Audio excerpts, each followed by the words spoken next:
गया है आजकल के महिलाओं का, क्या कर बैठती है कुछ समझ में नहीं आता। अरे पति दूसरा शादी कर ले तो खुद सुसाइड करने चली जाती है।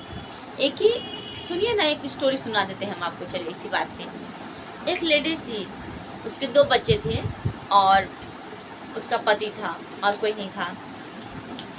तो एक लड़की के प्यार में उसका पति पड़ गया। उसके बाद उसने उस लड़की से शादी कर ली। अब उसका क्या हाल होना है, आप जानते हैं कि किसी का पति शादी कर लेता है तो क्या हाल होता है। छोड़ दिया उसको। फिर वो क्या की, टेंशन से मरने चली गई अपने दोनों बच्चों को लेके, और रेलवे स्टेशन के ऊपर चली गई। तो वो टेंशन में थी, तो कोई भी इंसान टेंशन में रहता तो कोई पूछ ही लेता है कि क्या हुआ। तो एक आदमी था, तो उसको गौर से देख रहा था उस लेडीज़ को। वो लेडीज़ स्टेशन पे बैठी हुई थी और किसी ट्रेन का इंतज़ार कर रही थी। दोनों बच्चों को लेकर बैठी थी। उसके बच्चे बहुत छोटे छोटे थे, 3-4 साल का उनका बच्चा था।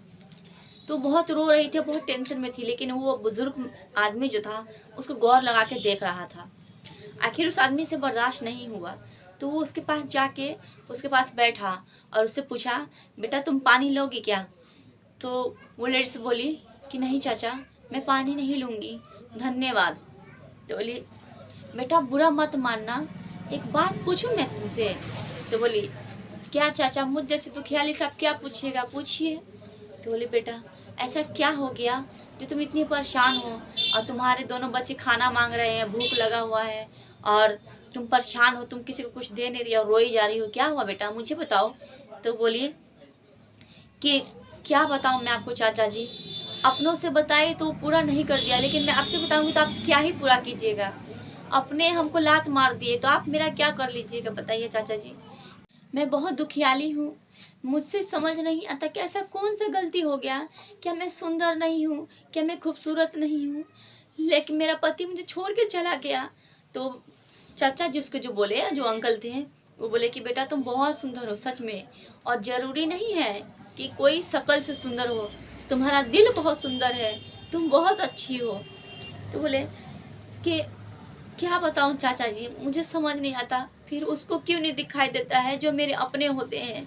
ये सब पराये लोग ही क्यों देखते हैं, अपने को नजर नहीं आता है क्या? जो बताइए, 1 मिनट में लात मार के किसी और के पास चला गया। कभी नहीं सोचा कि उसके जाने के बाद ये 2 बच्चों का क्या होगा, मेरा क्या होगा। हम सब अपना घर छोड़ के आए हैं, उसके ऊपर 2 बच्चे हैं, उसका क्या होगा। मुझे कुछ समझ नहीं आता है चाचा जी, मैं क्या करूं। तो बोली, अच्छा तो ये बात है, तो तुम क्या करना चाहती हो बेटा, ये बताओ। तो वो बोली कि मुझे कुछ समझ नहीं आ रहा चाचा जी, गुस्सा में तो ये सबको मैं लेके आ गई, अब मैं क्या करूं, मरूं कि जीऊं, मुझे कुछ समझ में नहीं आ रहा चाचा जी, मैं ऐसा क्या करूं।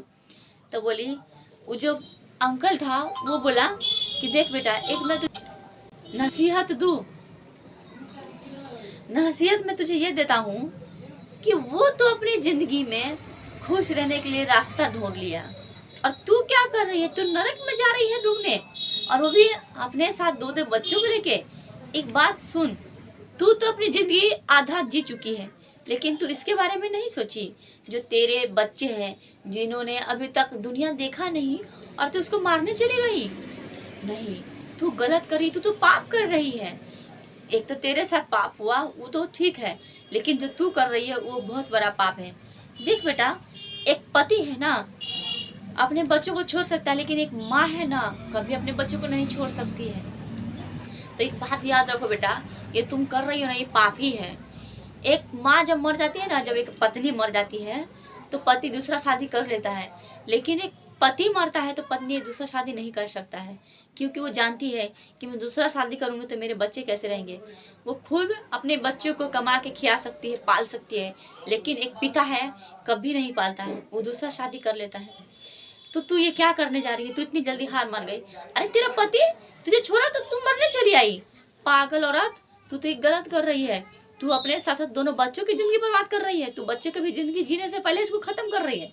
अगर तुझे मारना था तो उसको पेटे में मार देती। तो वो बोली, लेडीज, चाचा जी मैं क्या करूं, मैं थक चुकी, मेरे पास कोई सहारा ना रहा, मेरे पास कुछ नहीं है। तो उस चाचा ने बोला कि चल, आज मेरा कोई नहीं है इस दुनिया में, ना मेरा मेरा बच्चा है ना कोई है, मैं तुझे अपनी बेटी मानता हूँ, चल तू मेरे घर, और तू मुझे बस 2 वक्त की रोटी बना के खिलाना और इसकी परवरिश करना। एक पति तुमको लात मार दिया तो क्या हुआ, लेकिन एक पिता तुझे संभालता है। मैं तेरे रिश्ता में कुछ नहीं लगता, मैं तेरा कोई रिश्तेदार भी नहीं हूँ, न मैं तुझे जानता हूँ न तू मुझे जानती है, लेकिन एक बाप बेटी का रिश्ता ना बहुत पवित्र होता है बेटा। आज से मैं तेरा बाप हूँ, मुझे अपना बाप समझना और चल मेरे साथ, मेरे घर पे रहना। तू उसको मेरा घर नहीं, तुम अपना घर समझना और उसको जाने दे। अगर उसने तुझे तड़पाया है ना तो एक दिन खुद तड़प जाएगा। तो प्लीज़ मैं आप सबको अपने गुजारिश करती हूँ कि किसी के साथ भी अगर कोई बुरा हो ना, या उसकी फैमिली या उसके पति या उसके कोई भी रिलेशन में कोई भी अगर तकलीफ दे या कुछ भी कहे या कुछ भी बोले, तो प्लीज़ ऐसा कदम मत उठाना, क्योंकि आप तो मर जाइएगा, आपको तो कोई फ़र्क नहीं पड़ेगा, लेकिन जो आपके पीछे है उसको बहुत फ़र्क पड़ेगा, उसको बहुत तकलीफ होगा। तो अपने लिए ना सही, लेकिन उनके लिए जो आपके लिए जीते हैं उसको कभी भी दुख मत दीजिएगा, कभी दुखी नहीं छोड़िएगा। देखिए, भगवान ये नहीं कहता है कि तुम अच्छा कर्म करो, मेरा पूजा पाठ करो, या मुझे दूध चढ़ाओ, मुझे फल चढ़ाओ, मेरे पे लाखों खर्चा करो तो मैं प्रसन्न होऊंगा। नहीं, आप अच्छा कर्तव्य भी कीजिएगा ना तो ही भगवान बहुत प्रसन्न होगा।